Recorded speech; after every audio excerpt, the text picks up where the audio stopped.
नमस्कार दोस्तों, stock market studies में फिर से एक बार आपको बहुत-बहुत स्वागत है। तो आज मैं फिर से आपके सामने कुछ इम्पोर्टेंट्स कंपनी का अपडेट शेयर करने वाला हूँ। तो वीडियो को पूरा लास्ट तक देखिएगा और अभी तक अपने चैनल को सब्सक्राइब नहीं किया, तो ज़रूर कर लीजिएगा। कंटिन्यूअसली इन्फॉर्मेशन और अपडेट्स पाने के लिए चैनल के ऊपर बने रहिएगा। तो चलो देख लेते हैं कौन-सा कंपनी है इस वीडियो के अंदर। फर्स्ट जो कंपनी है जिसके बारे में चर्चा करूँ, उसका नाम है सीडीएसएल, तो सेंट्रल डिपॉजिटरी सर्विसेज लिमिटेड। तो सबसे पहले इस कंपनी के ऊपर एक गुड अपडेट है, जो मैं आपके साथ शेयर करने वाला हूँ। फर्स्ट अपडेट क्या है? आप देखेंगे तो इंडियाज़ सेंट्रल डिपॉजिटरी सर्विसेज जो लिमिटेड कंपनी है, डाउन ऑन रिपोर्ट्स आप देख सकते हैं स्टैंडर्ड जो चैरेक्टर बैंक है, तो इस बैंक ने क्या किया सेल स्टेक मतलब खुद की जो स्टेक था उन्होंने सेल किया। तो कितना स्टेक सेल किया? चलो यहाँ पे मैं आपको बताता हूँ। आप देख सकते हैं स्टैंडर्ड जो कैरेक्टर जो बैंक था उन्होंने एग्जिट किया रुपीज 1712 करोड़ ब्लॉक डील मतलब अच्छा खासा यहाँ पे सेलिंग इस कंपनी ने किया है और सेलिंग करने के कारण ही कुछ दिन पहले आपको 6% का फॉल देखने को मिला था।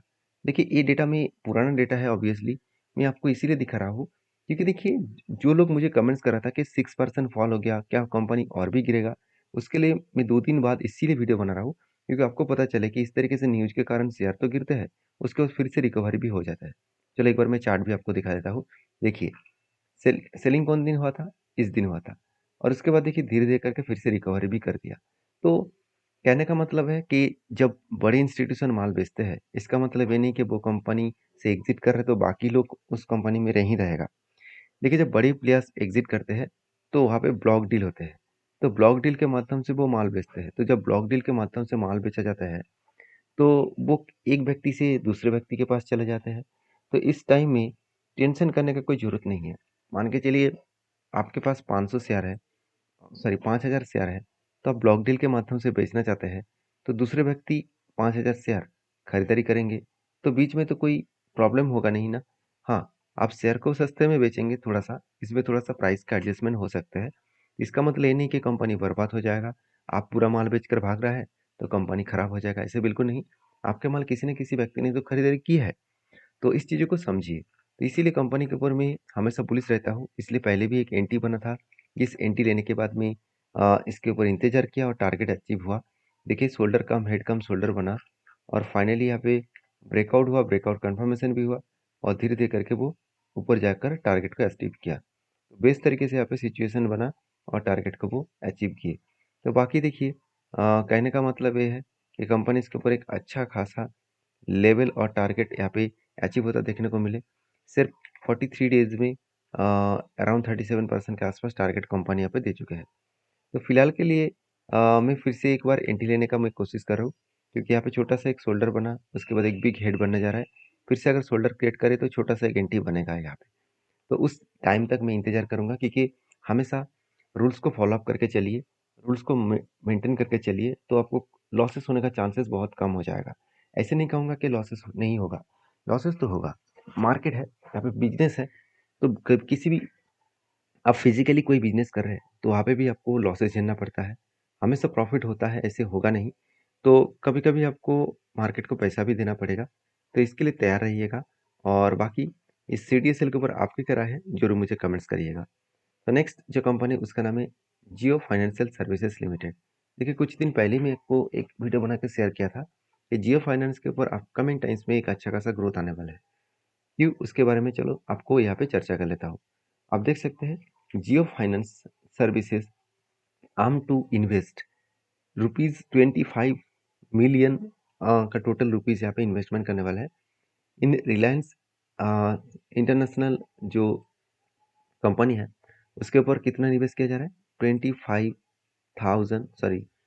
Million Indian rupees. तो 25 मिलियन इंडियन रुपीस के मतलब होते हैं करीबन करीबन 2 करोड़ 50 लाख। 2 करोड़ 50 लाख टोटल इन्वेस्टमेंट यहाँ पे होने वाला है। तो इस कारण के वजह से शेयर के ऊपर एक मैसिव जर्नी देखने को मिला। देखिए लगातार लगातार कंपनी भागे ही चले जा रहा है क्योंकि मैं पहले ही बोल चुका हूँ रिलायंस जब नीचे था, जब सस्ते प्राइस में था तब से मैं वीडियो आपको बनाकर शेयर कर रहा हूँ। एक्चुअली जब से लिस्टिंग हुआ तब से वीडियो बना रहा हूँ और जब फिर से नीचे आया तब मैंने यहाँ पे एंट्री लिया था, तभी मैंने आपके साथ शेयर किया सारी चीज़ों को। उसके बाद देखिए कंपनी धीरे-धीरे करके ऊपर गया और फाइनली वो टारगेट को अचीव किया और फिर से वो ऊपर ऊपर जा रहा है।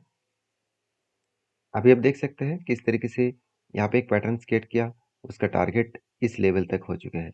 तो टारगेट होने के बाद देखिए यहाँ पे कुछ रेंज क्रिएट हुआ था, फाइनली उसको ब्रेकआउट किया। मैंने आपको ये भी बताया था कि वो आज नहीं तो कल वो रिटेस्ट करेगा और रिटेस्ट करने के बाद वो धीरे धीरे करके ऊपर जाएगा। तो फाइनली क्या किया, आप देख सकते हैं रिटेस्ट किया और रिटेस्ट करने के बाद यहाँ पे क्या हुआ, एक ग्रीन कैंडल बना और उसके बाद नेक्स्ट कैंडल ग्रीन बना। इसका मतलब यहाँ पे ब्रेकआउट और ब्रेकआउट कंफर्मेशन भी यहाँ पे दे चुके हैं। जब रिटेस्ट करता है कोई भी स्टॉक, उसके बाद ब्रेकआउट और ब्रेकआउट कंफर्मेशन अगर हो, तो आपसे जर्नी होना अ, ज हमेशा आपको देखने को मिलेगा, एक अच्छा खासा जर्नी यहाँ पे देखने को मिल सकता है। तो फाइनली धीरे-धीरे करके कंपनी ऊपर जा रहा है क्योंकि कंपनी का परफॉर्मेंस अच्छा खासा देखने को मिला है। अभी देखिए इस कंपनी के ऊपर फाइनली जो एक अपडेट है, वो अपडेट क्या है, कंपनीज के ऊपर जो फाइनली यहाँ पे नेक्स्ट जो रिजल्ट आने वाला है, उसका डेट अभी तक अनाउंसमेंट नहीं हुआ। तो जल्द से जल्द रिजल्ट आने वाला है और रिजल्ट आने के बाद ही पता चलेगा कि पिछले बार जो कंपनी का क्वार्टरली रिजल्ट थोड़ा सा कम हुआ था, क्या उसको रिकवरी कर पाए हैं। क्योंकि देखिए कंपनी की अगर साल भर की बात करूँ, तो कंपनी की जो सेल्स है 45 करोड़ देखने को मिला है और कंपनी का नेट प्रॉफिट 31 करोड़ देखने को मिला।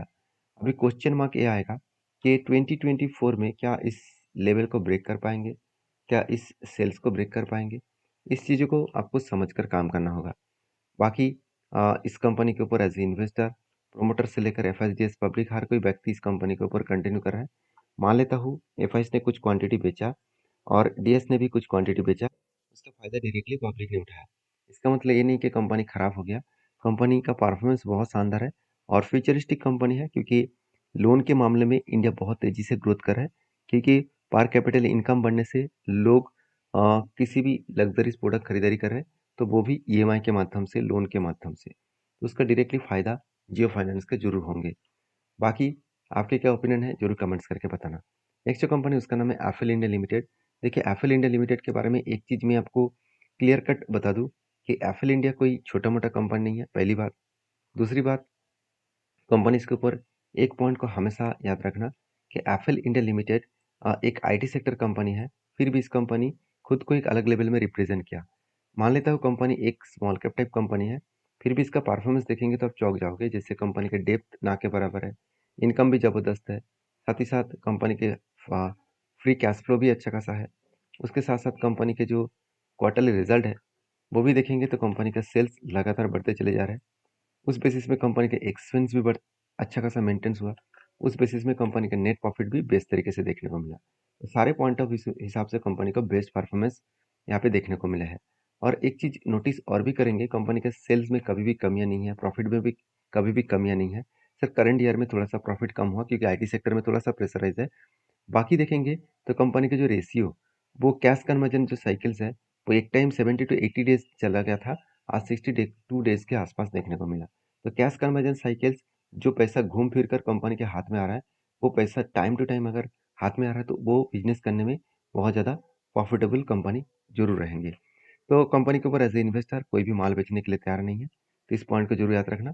तो बाकी इस कंपनी के जो टेक्निकली चार्ट पैटर्न बेसिस है, जब यहाँ पे पैटर्न्स बना था, शोल्डर कम हेड कम शोल्डर बना, फाइनली ब्रेकआउट होने के बाद रिटेस्ट किया, उसके बाद टारगेट का अचीव किया और इसके बाद बिग फॉल हो गया। मैं इंतजार किया कि और एक पैटर्न्स बनेगा क्योंकि यहाँ पे शोल्डर बने हैं, बिग एक हेड बनेगा और उसके बाद एक शोल्डर बनेगा, तो एक बड़ा सा एंटी यहाँ पे बन सकता है। तो उसके लिए मैं इंतजार करूंगा क्योंकि जब कंपनी इस तरीके से नीचे आया, तब एक सपोर्ट लेवल इसको मिला, स्ट्रांगली सपोर्ट है क्योंकि इसी लेवल को एक बार, दो बार, तीन बार रिटेस्ट किया, उसके बाद बाउंस बैक किए। इसी मतलब यहाँ से फिर से रिटेस्ट किया, यहाँ से बाउंस बैक होने का चांसेस है। बाकी आपकी क्या राय है जरूर कमेंट्स करना। वीडियो अच्छा लगे तो प्लीज़ लाइक करना। मिलते हैं नेक्स्ट वीडियो में, तब तक के लिए धन्यवाद।